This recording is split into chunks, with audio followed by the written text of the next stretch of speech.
السلام علیکم۔ وعلیکم السلام ورحمۃ اللہ وبرکاتہ۔ آپ کے ابو ہیں کیا؟ وہ بازار گئے ہیں۔ اور جو دیوا شریف سے حضرت آئے ہیں وہ پہاڑ کی طرف گھومنے گئے ہیں۔ ملنا تھا ان سے کچھ ضروری کام سے۔ اور بتائیے کیا حال چال ہے؟ ٹھیک ہے الحمدللہ، آپ سنائیں کیسے ہیں؟ ہاں اللہ کا شکر ہے۔ وہ سرکار سے ملنا تھا، وہ سید صاحب سے، پتہ نہیں کہاں چلے گئے جنگل میں۔ گئے ہوں گے، پتہ نہیں۔ وہ بڑوں کا معاملہ ہے، اس لیے جو ہے کہ کچھ کہا نہیں جا سکتا ہے، بڑے لوگ ہی جانے ہاں وہ تو بہتر ہے کہ کہاں کیا اللہ تعالیٰ نے رکھا ہے۔ یہاں تو کہیں دکھ نہیں رہے ہیں، کہیں گئے ہوں گے، کہاں چلے گئے؟ جنگلوں کی طرف گئے ہوں گے، جنات پکڑنے کے لیے۔ چلیے دیکھتے ہیں، آج حضرت سے مل کے ہی چلیں گے چلیے جنگل کی طرف۔ ہاں دیکھتے ہیں۔ شہادت بھائی اور وہ رہے حضرت، چیٹیوں کو دانہ کھلا رہے ہیں۔ چلیے ملتے ہیں۔ مل گئے؟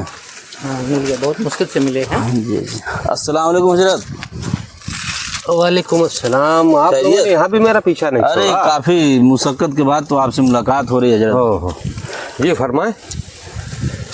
حضرت یہ ایک میسج آیا ہے، دیکھیے اس میں اپنے بچوں کو ہم کیا تعلیم دیں، کچھ سمجھ میں۔ موبائل سے کس طرح سے بچایا جائے، وضاحت کچھ کریں اس کے بارے میں۔ یہ تو آئی ڈی بنی ہے آواز حق کے نام کی، اور اس میں لکھا ہے نبی اکرم نے اپنی حیات زندگی میں کبھی بھی نماز روزہ پر زور نہیں دیا، لعنت خدا کی۔ جس نے یہ لکھا ہے، تاریخ گواہ ہے جو تمام اصحاب صفہ تھے جو نماز نہیں پڑھتے تھے، اسی وجہ سے عمر چڑھتا تھا۔ یہ عمر کون ہے؟ عمر ابن خطاب، آقا کریم کے سسر بھی ہیں اور صحابی بھی ہیں۔ جی دیکھیے بند ہو گیا، یہ جی چالو ہو گیا۔ چڑھتا تھا، اصحاب صفہ کو برا بھلا کہتا تھا، اور نبی اکرم صلی اللہ علیہ وسلم کو یہ گوارا نہیں ہوتا تھا کہ ہمارے اصحاب کو کوئی برا بھلا کہے۔ اس سے ثابت ہوتا ہے کہ نماز کی کوئی اہمیت نہیں ہے، اور یہ لکھنے والا جس نے یہ پوسٹ کیا ہے آواز حق کے نام سے، یہ اس کے نطفہ ناتحقیق ہونے کا سند ہے۔ اس نے لکھا ہے کہ نماز کی کوئی اہمیت نہیں ہے، اور سچ تو یہ ہے کہ یہودیوں کا طریقہ ہے، دین محمدی میں یہ دین نہیں ہے۔ یہ بکر عمر کا تھوپا ہوا قانون ہے جو آج کے دور میں روزہ، نماز، زکوٰۃ، فطرہ وغیرہ وغیرہ زبردستی تھوپا گیا۔ ایسے لوگوں پر کروڑ بار اللہ کی اور اس کے رسول کی لعنت ہے۔ لیکن اب ہوتا کیا ہے کہ جو یہ نطفہ ناتحقیق لوگ ہیں، ایسے لوگ وہ قرآن اور حدیث اور نماز کے منکر کافر ہیں۔ ان سے اپنے بچوں کو دور رکھیے۔ میں اس کا ثبوت دیتا ہوں، اس نے کمینہ لکھا ہے کہ یہودی و نصارہ کا طریقہ ہے، ابو بکر، عثمان یہ یہودی نصارہ ہی تھے، اور اپنے دین پر بھولے بھالے لوگوں کو لگا دیا۔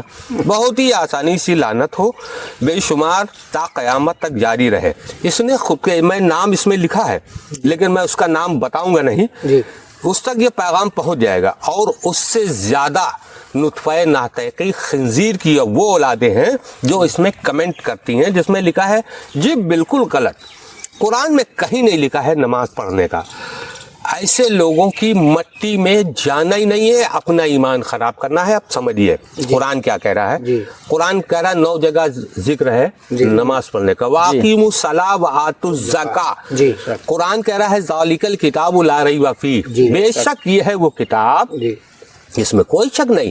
یہ کتے کا جنا، خنزیر کی اولاد کہ اس کی آل پر کروڑ بار لعنت۔ یہ کہہ رہا ہے کہ یہ تھوپا ہوا ہے، یہ ہے کہ دین کا ستون ہے۔ یہ سب بے دین لوگ ہیں۔ وَأَقِیمُوا الصَّلَاةَ وَآتُوا الزَّکَاةَ إِنَّ الصَّلَاةَ تَنْہَىٰ عَنِ الْفَحْشَاءِ وَالْمُنکَرِ۔ بے شک۔ اور سورہ کوثر میں ایک آیت ہے فَصَلِّ لِرَبِّکَ وَانْحَرْ، کہ آپ اپنے رب کے لیے نماز پڑھیے اور قربانی دیجیے۔ کیا پڑھا ہے، کس سے پیدا ہے پتہ نہیں ہے۔ نماز، روزہ، حج و زکوٰۃ، قرآن، اس سے جو منکر ہو